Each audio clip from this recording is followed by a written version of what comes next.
Dans la parashat Noach,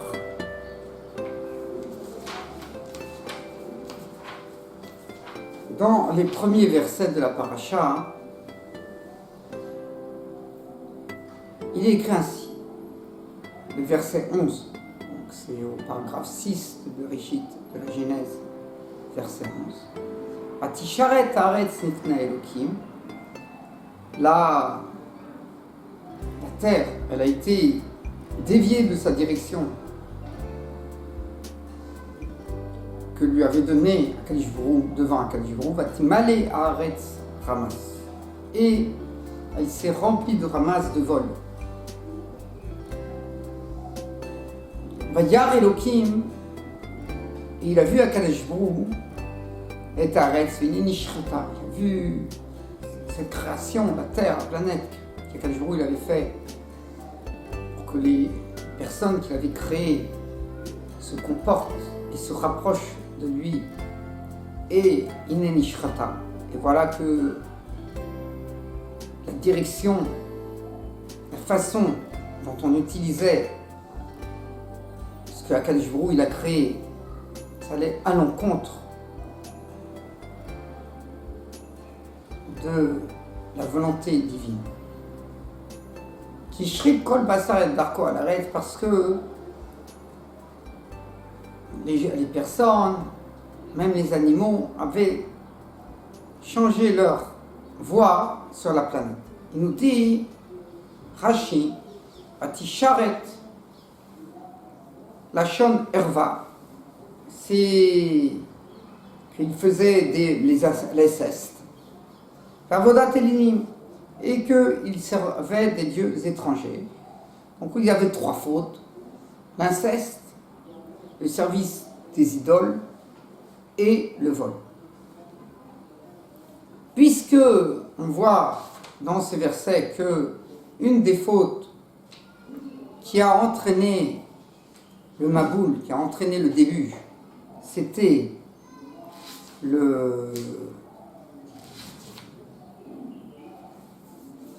l'inceste, on va apprendre quelles sont en fait les lois d'inceste, quelles sont les lois que Akadosh Baruch Hu il a imposées aux enfants de Noach.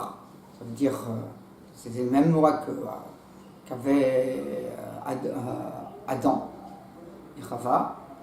Quelles sont les lois qu'il leur a données à respecter au niveau des relations de matrimoniales.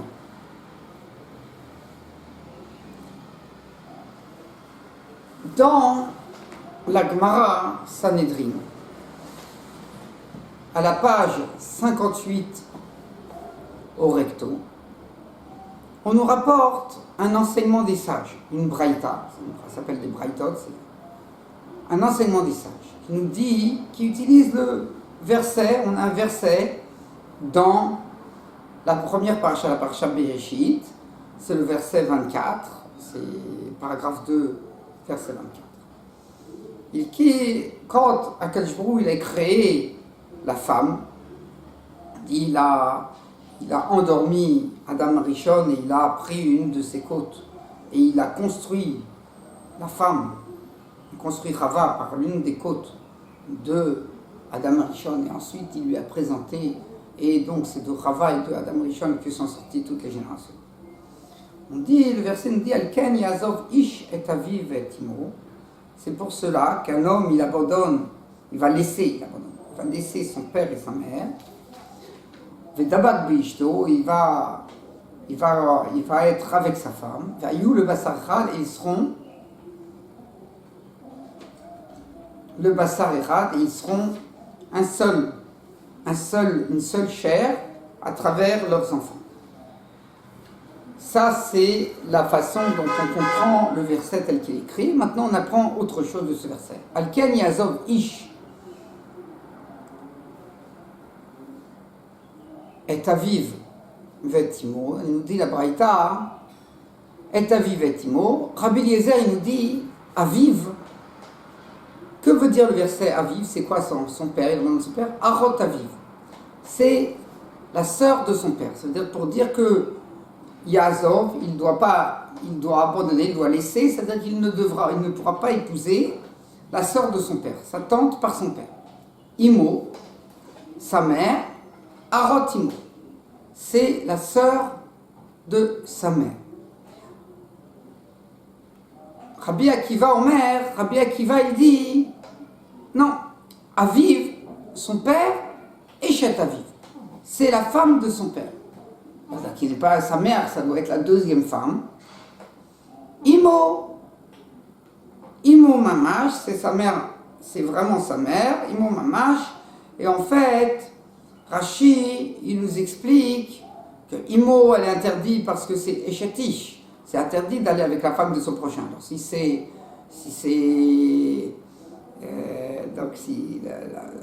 mère, c'est la femme de son père, alors c'est déjà dit dans le verset. Alors Imo, ça veut dire, Imo, c'est que le père, il a une relation non... il ne s'est pas marié avec sa mère.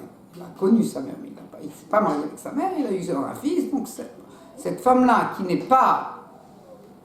pas la femme de son père, alors elle lui est interdite. Vedavak, alors là tout le monde est d'accord. Vedavak, il va se coller vélo bezachar. Et pas avec un homme. Dit parce que on ne peut pas être nidbak avec un homme. Voilà. Donc, pas un homme. Beishto, avec sa femme, il va se coller à sa femme. Vélo Beshet Rabero, et pas avec la femme de son prochain. Vayou le Bassar Echad, et ils seront une seule chair, les enfants, Mishnasim Bassar Echad. C'est quelqu'un avec qui, le lien entre les deux personnes crée des descendances. Yatsu Bema Raya, ça sort les animaux, que on ne peut pas, il n'y a pas de descendance, et donc c'est interdit. Donc, et c'est comme ça que nous rapporte le Rambam. Le Rambam, dans les Sefer de son livre qui s'appelle Gdusha, qui parle de la sainteté, des lois qui touchent la sainteté, ce qui parle des interdits des incestes, il nous dit au paragraphe 14, au chapitre 14, à la loi 10, Agoyim, les nations, En Asur Alehem Mishum Erva, n'est interdit pour eux en tant qu'inceste, pour l'inceste, c'est la Imo, sa mère, Eshet Aviv, la femme de son père, Arotome Imo, sa sœur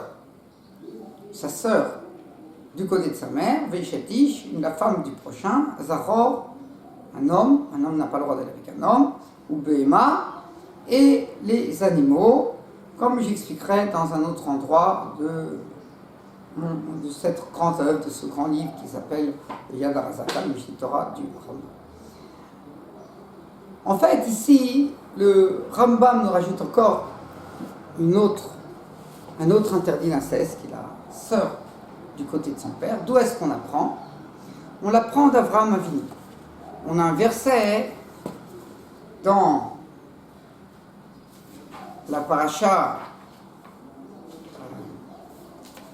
Lech Lecha, quand Avraham Avinu il s'est retrouvé chez Avimelech, alors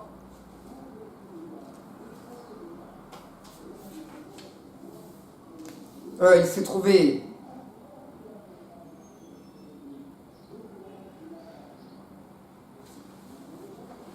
le verset, il est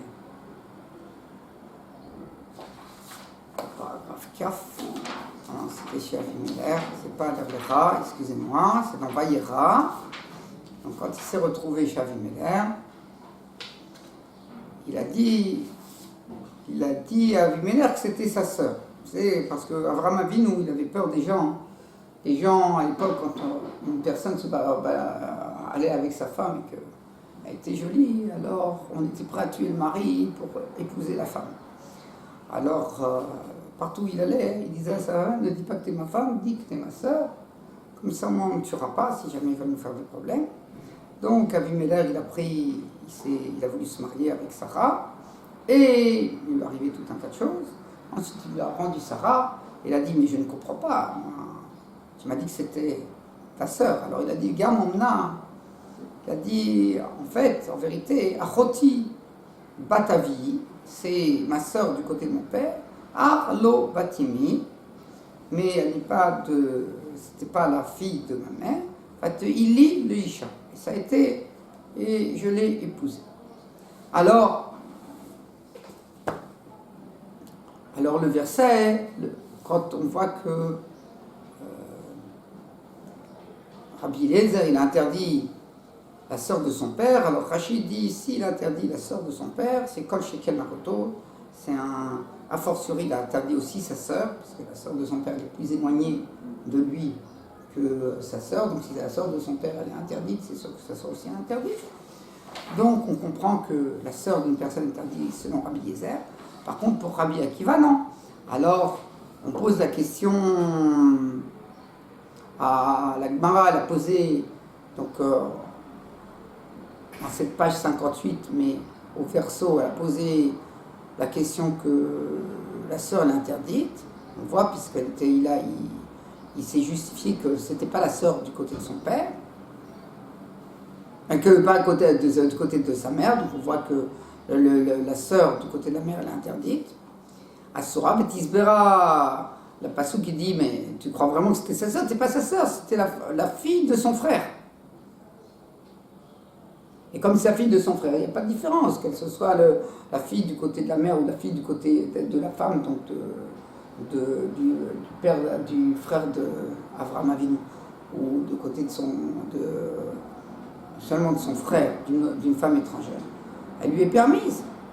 Même au Israël, on a le droit d'épouser la fille de son frère ou la fille de sa sœur. Même si c'est conseillé d'épouser la fille de sa sœur, parce que comme on aime sa sœur, on l'apprécie, alors c'est sûr on va être très lié avec sa femme, parce que ça sera fille de sa sœur, ça lui rappelle sa sœur. Il aura de très bonnes relations avec du shalom, de vie conjugale avec la fille de sa sœur. Donc c'est important qu'il y ait une bonne ambiance à la maison. Et la bonne ambiance à la maison, ça va parce que les époux s'apprécient, s'aiment et se respectent. Alors la Gemara, elle repousse, mais on apprend de ce verset que la fille de sa sœur par sa mère est interdite. Donc comme ça, le Rambam, il rajoute que même pour les Bnei Noach, c'est interdit. Maintenant, on a une autre braïta, un autre enseignement des sages à la page précédente, c'est la page 57 au verso. On nous amène un enseignement qui nous dit comme ça. Kol erva, toute personne, toute femme, qui est considérée comme un inceste, que la relation avec cette personne est interdite, que le Beth Israël, qu'un Beth Din Israël, un tribunal rabbinique, si jamais la faute a été faite en toute connaissance de cause, que donc tribunal rabbinique, à l'époque où il y avait le Sanhedrin et il y avait le temple encore. Alors, c'est une faute tellement grave que dans la Torah c'est marqué que la personne qui fait cette faute-là de manière toute connaissance de cause et devant des témoins, alors on le tue pour cette faute-là. Alors un Ben Noach, une faute, cette femme-là, si dans les nations, elle est interdite aussi au Ben Noach. Si le Beth Din Shel Israël, un tribunal juif, il ne va pas appliquer la sentence capitale pour cette transgression, cet inceste, cette personne qui va faire cet inceste, qui va transgresser la loi divine, mais il y a quand même une sanction, c'est pas que ce n'est pas interdit, mais la sanction n'est pas aussi grave. Alors un Ben Noach, un l'enfant de Noah, donc ça veut dire dans les nations, il n'y a pas d'interdit, ils peuvent se marier les uns avec les autres. Par exemple, on va dire c'est Rotishto, enfin la sœur de sa femme. Donc un Ben Noir, il a le droit d'épouser, selon cet enseignement-là, 2 sœurs. Il a le droit d'épouser 2 sœurs. Et ça, c'est Rabbi Meir qui nous dit comme ça. Chachamim omrim, et Chachamim ils disent, Arbe arayot yesh.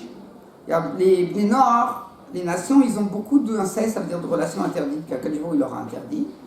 Shen beddin shel Israël mitinalem, malgré que ce n'est pas sanctionnable si c'était en parallèle un juif et une juive qui ont fait cette faute-là, qu'il n'y a pas de sanction capitale, c'est interdit, mais il n'y a pas de sanction. Alors Ben Noah, malgré tout, quelqu'un dans une nation est interdit d'avoir cette relation, de se marier avec cette personne-là.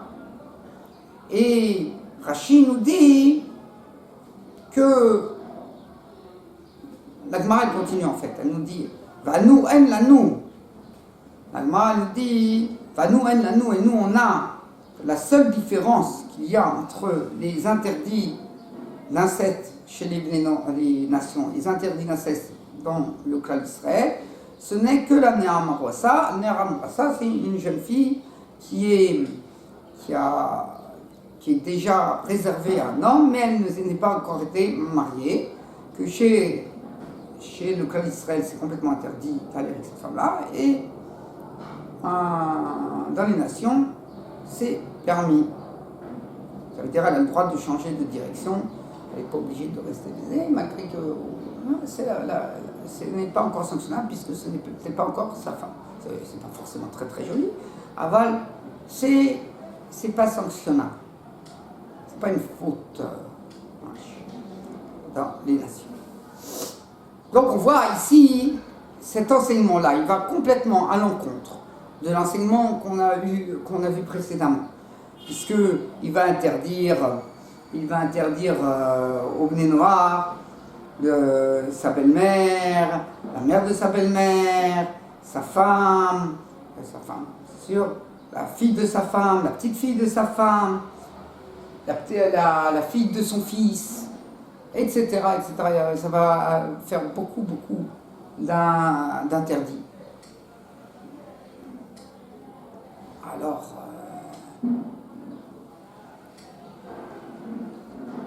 c'est en contradiction.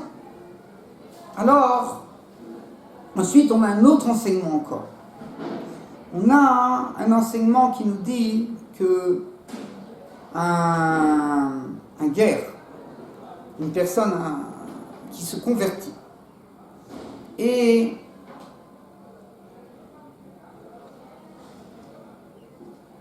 en fait, c'est un converti spécial. C'est sa mère qui s'est convertie, et lui, quand il a été conçu, sa mère elle était encore non juive, et il est né juif. Ça veut dire qu'elle était déjà convertie au moment où il est né. Donc comme sa mère était convertie, alors lui aussi il est né juif. Yeshlo Shu'em, il a les interdits qui sont les interdits qui concernent tous les proches de sa mère. Ve'enu Shara. Mais il n'a pas d'interdit face à toutes les femmes qui sont des proches de son père. Aketzad. À quoi ça ressemble? Nasaroto Minahem. S'il a épousé sa sœur du côté de sa mère, on est en train de parler, pas qu'elle est née après lui, donc elle est juive, ça c'est sûr que c'est interdit. On est en train de parler, non, qu'elle est née avant lui, donc elle est née quand elle était encore Goya, quand elle était encore non juive, et elle s'est convertie.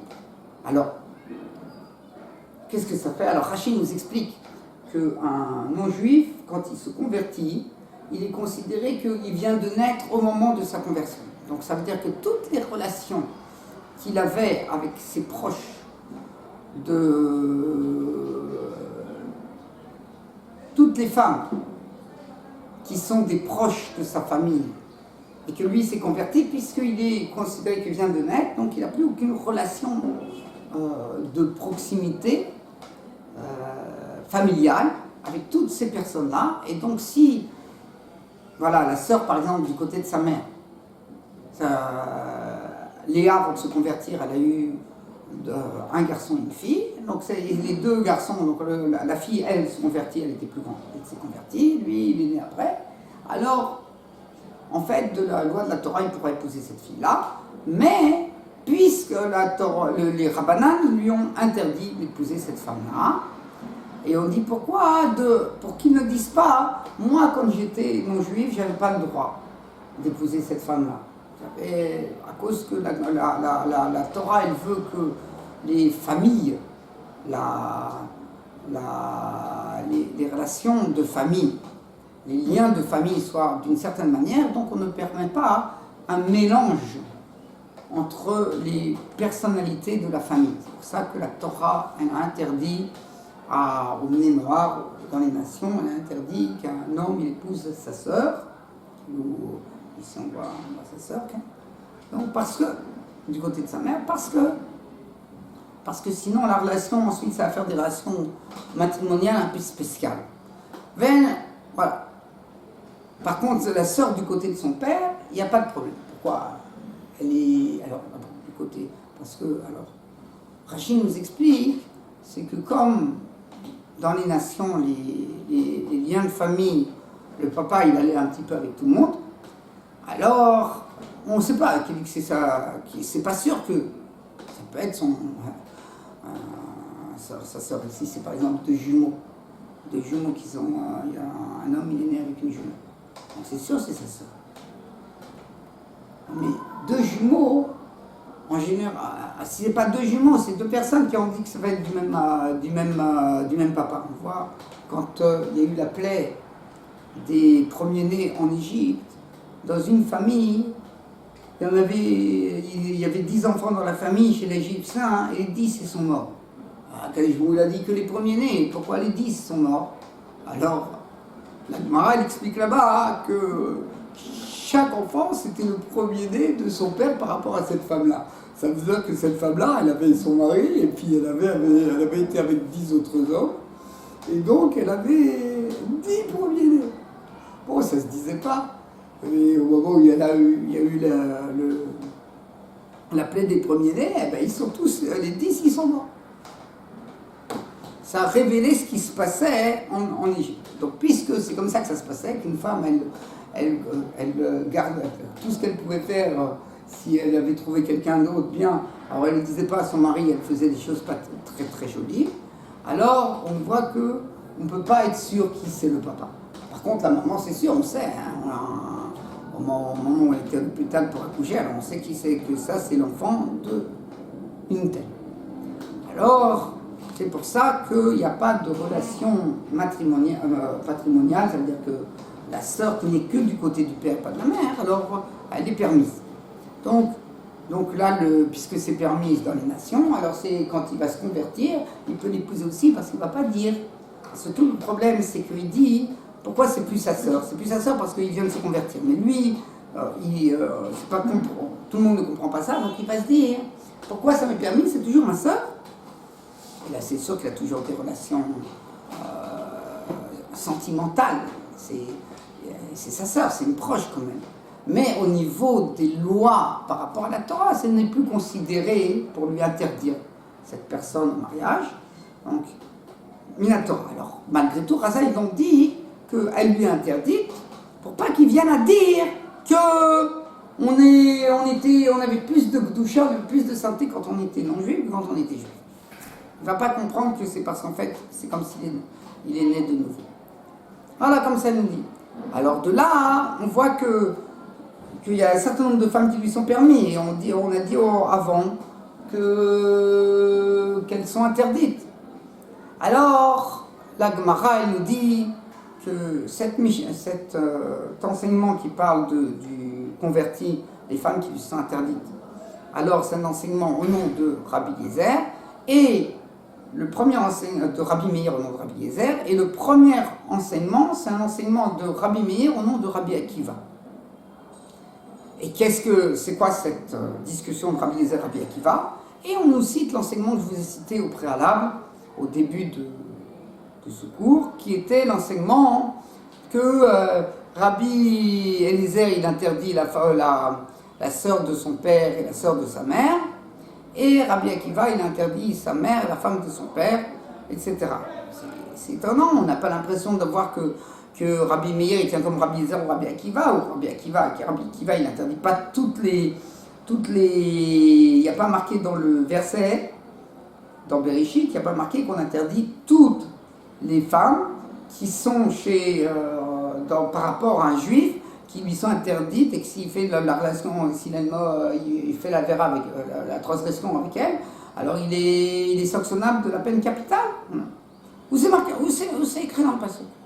Alors en fait, on explique que non. Puisque dans ce passouk, dans ce verset, on voit qu'on a cité que, selon Rabbi Akiva, que la femme de son père et la femme qu'il a été avec le père sans relation maritale, alors de là on apprend, et ça c'est des personnes qui sont, si cette même inceste dans le cas d'Israël, elle est sanctionnable de peine capitale, donc on voit que tout le verset ne cite que des choses, que des interdits qui sont une peine capitale par rapport à un juif. Et donc, puisque c'est comme ça, donc c'est ça qu'on a voulu interdire aux fils de Noach. Comme ça on apprend. Seulement les peines capitales qui sont chez les juifs. Ça qui est interdit. Non, en tous les cas, c'est beaucoup plus vaste, c'est interdit d'être avec des relations interdites, avec des femmes. C'est beaucoup plus vaste que ce qui est cité au préalable dans le Rambam. Alors, en fait, d'où apprend-on? Le Tosfot nous explique que quand Akadosh Baruch Hu, il a donné les mitzvot à Adam Arishon, il lui a dit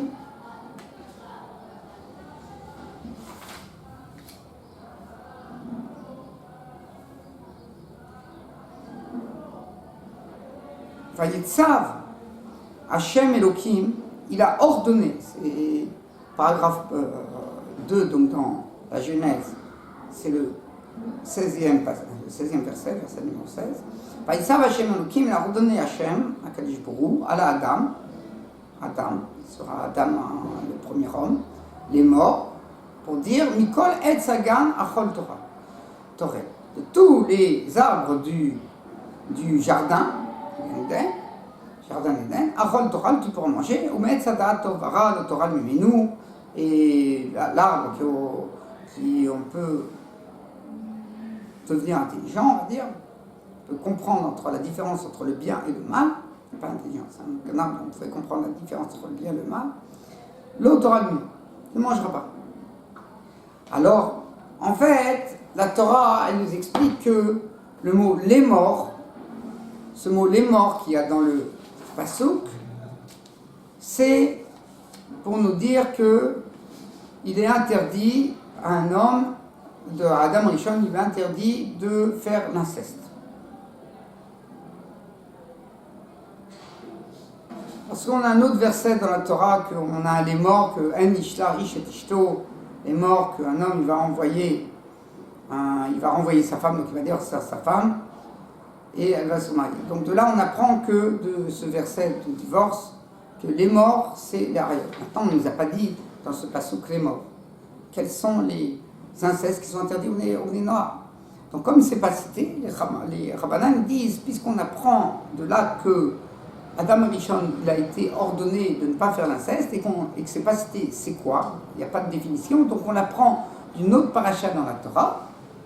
Quelle est cette paracha? C'est la paracha de l'inceste chez les Juifs. C'est là où on nous explique ce que Akadosh Baruch Hu veut par rapport aux relations de famille. Donc c'est la même manière que Akadosh Baruch Hu il a dit au Kal Israël que c'est interdit d'avoir un certain nombre de relations. Alors la même chose, ces relations-là étaient interdites aussi chez les fils d'Adam Arishon, chez les fils de Noach. Comme ça, ils apprennent les Rabbanan. Et Rabbi Meir, lui, il apprend un petit peu différemment. Il dit, puisque dans cette même paracha dans la Genèse, on nous apprend, on a un autre verset qui vient révéler qu'il y a un certain nombre d'interdits, de femmes qui sont interdites, qui viennent pour un ben noir, Alken Yazov Ish et Aviv et Timo. C'est pour ça qu'un homme il abandonne son père et sa mère. On a vu que son père et sa mère, ça veut dire en fait, ça nous cite un certain nombre de femmes interdites. Donc, puisque le Passouk, il a révélé dans les Bnei Noach un certain nombre de femmes qui sont interdites, ça veut dire que c'est ces femmes-là qui sont interdites, non pas les mêmes femmes qui sont interdites pour un juif. Il y avait moins d'interdits chez un Ben Noir que ce qui va être donné après, là, au moment du don de la Torah, qu'à tel jour il va ordonner au clan d'Israël que telle et telle femme seront interdites au mariage. Voilà. Donc c'est comme ça qu'on apprend. Mais il nous reste une difficulté pour le Rambam, qu'il a entièrement limité. Alors on peut dire, comme ça il y a un Reb Mishlei qui dit, puisque c'est révélé, ici c'est vrai que la Gemara, elle nous a appris pour Rabbi Meir que quand il vient expliquer cette discussion entre Rabbi Akiva et Rabbi Gezer, lui on comprend le passouk de manière beaucoup plus large. Mais en fait, on peut comprendre qu'on comprend ce passouk, ce verset, de manière beaucoup plus restrictive, que c'est que les femmes qui sont citées dans le passouk qui sont interdites et pas les autres. Comme ça, il a compris, il a le Rambam, en fait, peut-être à cause d'une autre main. Alors maintenant, on a encore un Rambam.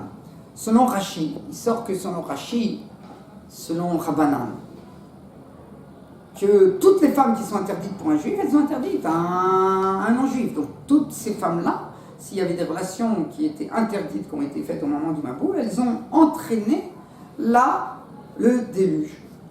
Selon le Rambam, il faut entraîner le déluge, c'est simplement donc la femme, parce qu'ils allaient avec sa maman qui était mariée à son grand-père, ou avec la femme de son père, ou avec sa maman qui n'était pas mariée avec son père, ou avec la sœur du côté de sa mère, du côté de sa sœur qu'il avait eue par sa mère. Comme ça, évidemment, ils allaient aussi avec les animaux et encore d'autres fautes horribles. Alors, il y a un Ramban qui nous dit que, même pour cette Mishnah qui nous dit que toutes les femmes qui sont interdites à un juif, elles sont interdites aussi à un non-juif, mais c'est en restriction que malgré tout, ce n'est pas du côté du père, ce n'est que du côté de la mère, puisqu'on a vu que du côté du père, on ne peut pas interdire chez un ben noir parce qu'il ne faisait pas attention, comme les hommes allaient avec n'importe qui, on ne faisait pas attention, on ne pouvait pas savoir si cette femme-là, c'était la femme de son mari ou la femme de quelqu'un d'autre, la fille, les enfants du mari ou les enfants de quelqu'un d'autre. Donc on interdit que ce qui est certain, ça veut dire la Torah interdit que ce qui est certain, c'est les sœurs du côté, ou les proches du côté de la mère. Shabbat Shalom Mevorach.